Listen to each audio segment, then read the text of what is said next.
On Monday, the president of Venezuela, Nicolás Maduro, received the prime minister of Belarus, Roman Goloshenko.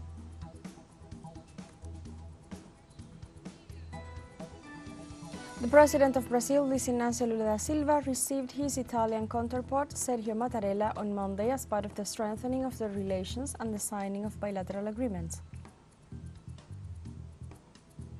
And Syrian President Bashar al-Assad said he is open to any initiative aimed at improving relations with Türkiye as long as it is based on rules and principles of mutual respect.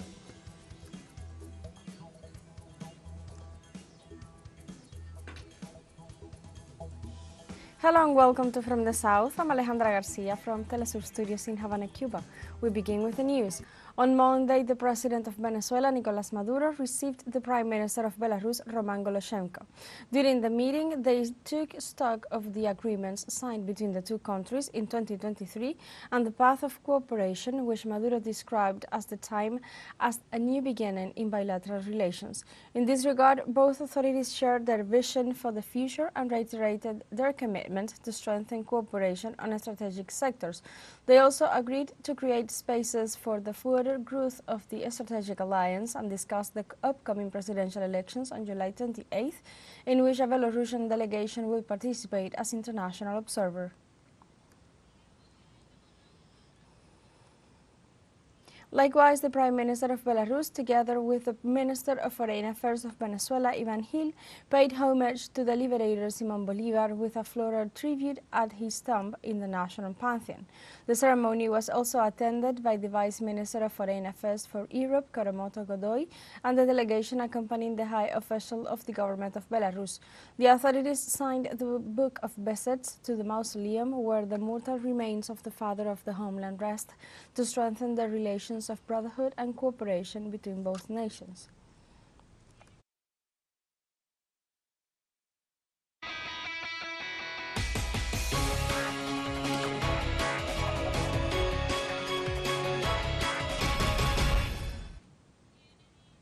In Venezuela, President Nicolás Maduro denounced that the far-right insists on its plans against social peace. He further reaffirmed his call for a great national front against fascism. During a large rally at the Polyhedron of Caracas, the revolutionary forces joyfully received the president, backing his candidacy and rejecting the unilateral U.S. sanctions. The candidate for the Great Patriotic Poll thanked the people for their support to defeat the actions of the far-right and promised to continue working for the national welfare. Maduro also condemned the fascist plans of right-wing domestic sectors that intended to sabotage the electric service and generate violence against the population for their personal interest of taking office. Me toca defender la paz. I have to defend peace because of the threats that you know. Some of them are openly known, and others are known to me. We know them, and we are 24/7 watching over peace because they have some goals. The electric war is their target, and they have some goals in what they're going to do, which we won't allow them to do. But if they were to do it, it would be perhaps the worst mistake they could make. I tell you very clearly, they are the far right wing. They are, as we call them. You know Diosdado, they are abusive, arrogant egocentrists. They believe that the world, arrogant is the word, they think that the world is their oyster, the ego of their last names. They think that they are the eighth wonder of the world, of the far right world, so the world has to surrender at their feet. That time won't come back to Venezuela. The National Electoral Council continues audits of the electoral machines with respect to software and hardware to ensure that there are no failures in the presidential elections on July 28th. The auditing process was carried out on Sunday at the Caracas Square headquarters. The entity stated that the objective is to check the vote counting system and its components. During the process, representatives of the political organizations and the electoral body's technicians verified that the machines were produced with the corresponding certification codes. The purpose of this audit is to verify the hardware and software as well as the data of the voting machines and technological solutions tested to confirm their optimal operating conditions. Venezuelan presidential hopefuls continue campaigning ahead of elections. This way, the Chavista forces continue to fine-tune their structure together with President Maduro. More details from our correspondent, Leonel Retamal. With 2 weeks to go before the elections, the Chavistas continue to organize through the electoral mechanism called 1 times 10 times 7, with which they seek to activate the entire Chavista base, leaders, sympathizers, and militants. Well, we are oiling the machinery today to give on July 28th a resounding victory to the Bolivarian Revolution and to the memory of our eternal commander, Hugo Rafael Chávez Frías, and above all to that man who has been loyal to the revolutionary people, the Chavistas and the Venezuelan people, which is President Nicolás Maduro. We're checking the 1 times 10 times 7 of each of the heads of the UBCH, of the unit's structure, of the CLAP, of communal councils, of street chiefs, and everything has been a success. Today we will be successful. President Maduro participated in the checkup day, making face-to-face contacts with the organizations throughout the country to continue giving indications of the work that remains to be done. He also presented a book, a film, and a television series on his figure and political struggle. Here we have only one objective: to defend the independence of Venezuela, to defend the homeland, and to make, as we are going to do, a revolution within the revolution. Because we are going for more changes and more transformations that the people demand and that the people need. The far-right candidate Edmundo González held an event at the Central University of Venezuela in spite of the refusal of the authorities of the university and other university sectors. The rally was also criticized by candidate Antonio Carri, who called for the preservation of university autonomy. Instead, he proposed to hold a debate in its facilities. Candidate Enrique Marquez also registered activity on his social networks with proposals focused on encouraging participation on July 28. Let's vote. Vote for you. For your future, for your family. Your vote is power to change authority. Vote without fear. On the border state of Táchira, the candidate for Arepa Digital, Daniel Ceballos, delivered proposals to modernize the state. Thanks to new technologies, people can once again recover their capacity to decide. Enough of particular interests, enough of the interests of parties, enough of the interests of some elites to control the Venezuelan state. Candidate Luis Eduardo Martinez called for maintaining a climate of peace and dialogue beyond the results of July 28th. But more important is July the 29th and the days after, because it will demonstrate the maturity of the Venezuelan people and the capacity of the political leadership to understand each other for the sake of Venezuela. Venezuela cannot stand any more confrontation. It cannot stand any more fights. A great portion of the situation we are living in is the result of that sterile confrontation. 2 weeks remain for Venezuelans to go to the polls to cast their vote and elect the next president. Let's take a short break, but remember you can join us on TikTok at teleSUR English, where you will find news in different formats, news updates, and more. We'll be right back. Stay with us.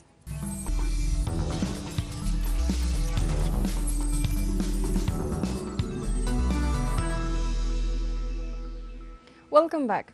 The President of Mexico, Andrés Manuel López Obrador, described as regrettable the attacks suffered by the former President of the United States, Donald Trump. In his morning conference on Monday, the President pointed out that nothing related to violence can be justified after considered that such irrational acts do not help or benefit anything, but rather only aggravate the political environment, causing distrust.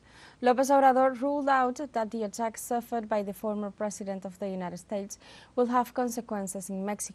The Mexican president used the podium of the National Palace to mourn the deadly victims of this event while advocating a political confrontation based on dissidence and peaceful opposition.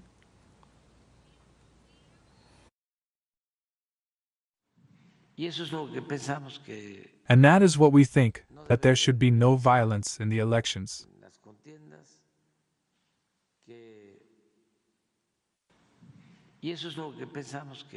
And that is what we think, that there should be no violence in the elections.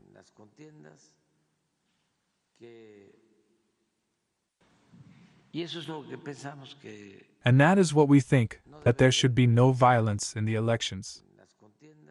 In this context, the first Vice President of the United Socialist Party of Venezuela, Diosdado Cabello, criticized the media's coverage of the assassination attempt on former U.S. President Donald Trump.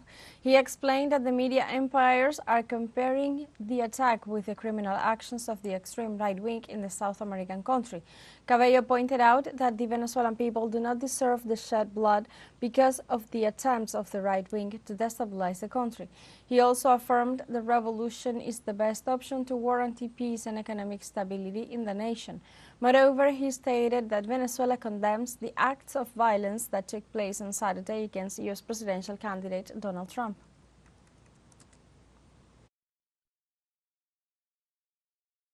The President of Brazil, Luis Inácio Lula da Silva, received his Italian counterpart Sergio Mattarella on Monday as part of the strengthening of their relations and the signing of bilateral agreements.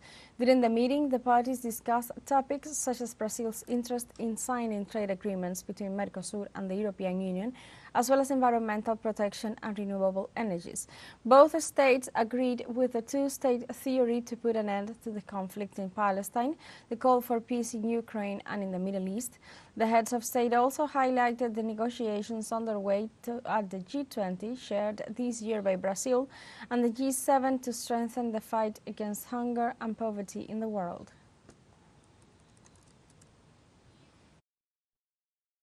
Thousands of Ecuadorians took to the streets in different cities across the nation on Monday to protest the increase of fuel prices. Protesters denounced that the cut in fuel subsidies promoted by the government will create a domino effect on the prices of other products and services, affecting the most vulnerable sectors of the country. On the other hand, the National Union of Educators condemned the cuts in education, health and social investment in order to comply with the demands by the International Monetary Fund. In some parts of the country, the demonstrators have closed highways as an expression of their disagreements.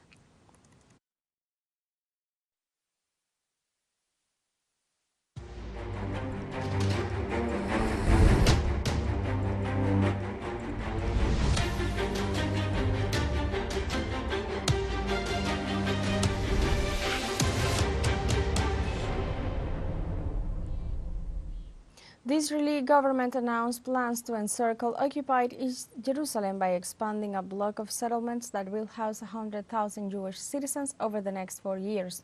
The project is part of Israel's strategic plan to establish Greater Jerusalem through the construction of a network of infrastructure, tunnels and roads that will occupy more Palestinian land.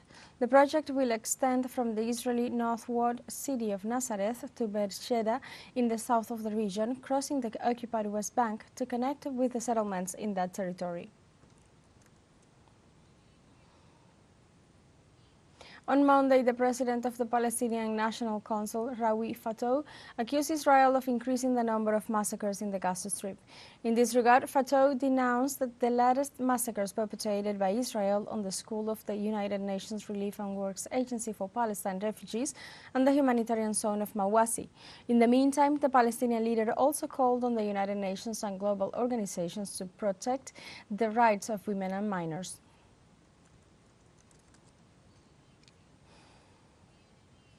We have a final short break coming up, but before we invite you to join our WhatsApp community for our English-speaking audience. You can scan the QR code on screen to join directly and share the link to reach more people. Constant news coverage of Latin America and the Caribbean, as well as the rest of the world. Final short break, don't go away.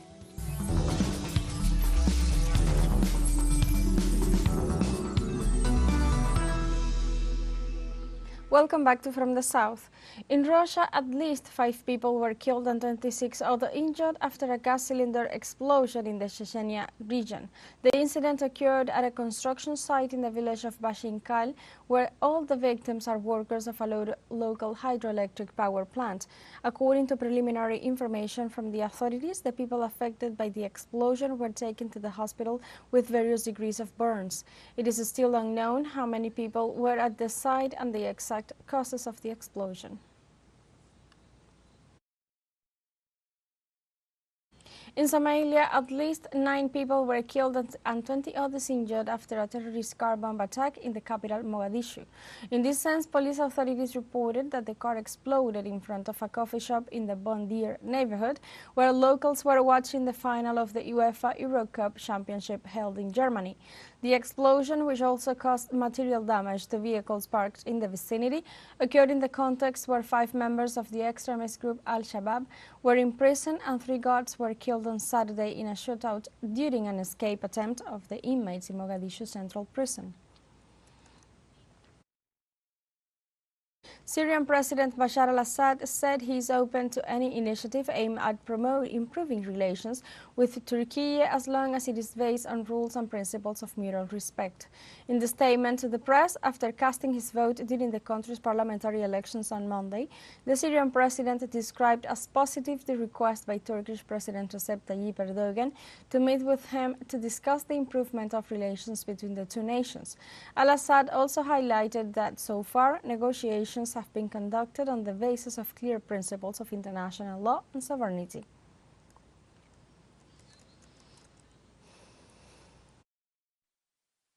If there's no discussion on the essence, then what is the purpose of this meeting?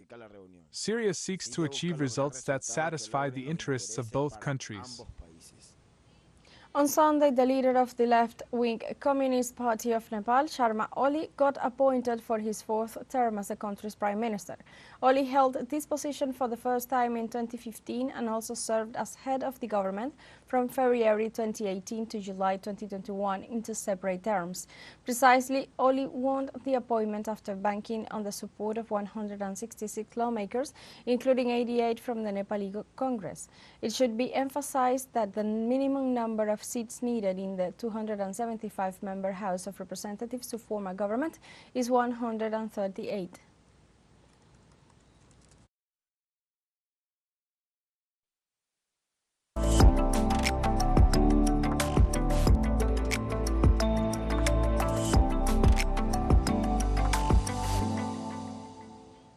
A movie on the life of Venezuelan President Nicolás Maduro had its premiere in Caracas, Venezuela on Sunday, July 14th.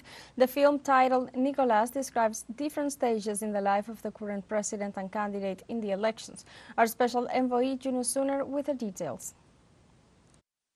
The Teresa Carreño Theater in downtown Caracas. Hundreds of people are waiting for President Maduro, an exciting moment for them. They are going to confront the subject of their work.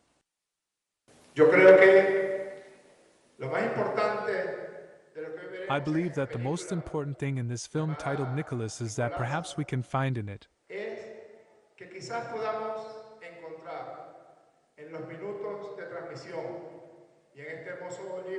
and in this beautiful book by Ana Cristina Bracho the traces of how an opprobrious time,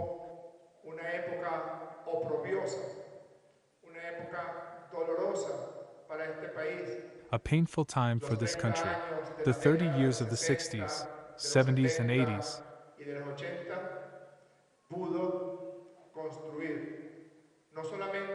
could build not only a powerful social and political movement, but also an honest leader,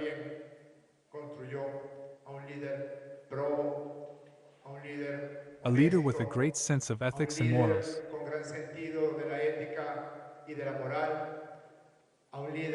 a humble leader, a true revolutionary leader. The biopic is based on the book of Ana Cristina Bracho, and it will be distributed to the entire population, both in print and digitally. We had decided to approach facts that were proven, or that we could confirm, either because the president himself has expressed them or because we had testimonies from people who lived through those stages with him. The movie tells in 6 chapters Maduro's life, from childhood through his youth and first political activities, ending with Comandante Chavez pointing him out as the next leader of the revolution. It was made by the Movimiento Futuro collective.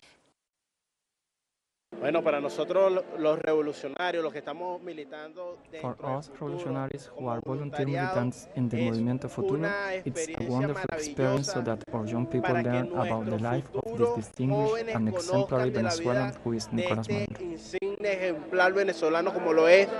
Maduro. Like many who contributed to this film, the lead actor, whom Maduro at the ceremony declared his official double, is not a professional actor but an engineer. He says it was a great experience and a great challenge.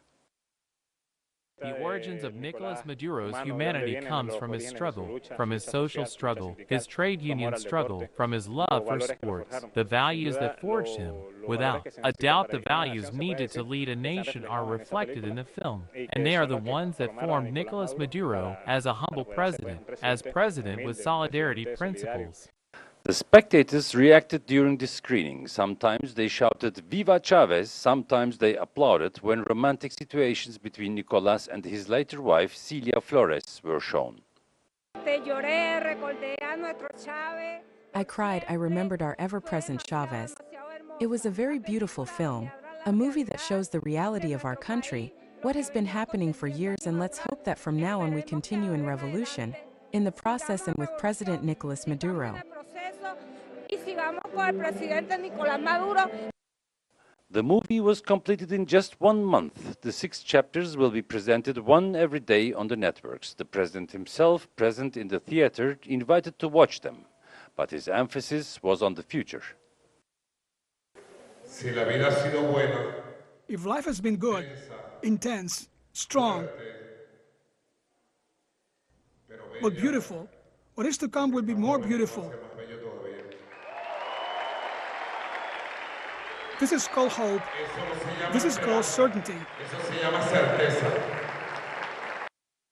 Yunus Soner, teleSUR, Caracas, Venezuela. We have come to the end of this news brief, but you can find these and many other stories on our website at telesurenglish.net and join us on social media, Facebook, X, Instagram, Telegram and TikTok. For telesur English, I'm Alejandra Garcia. Thank you for watching.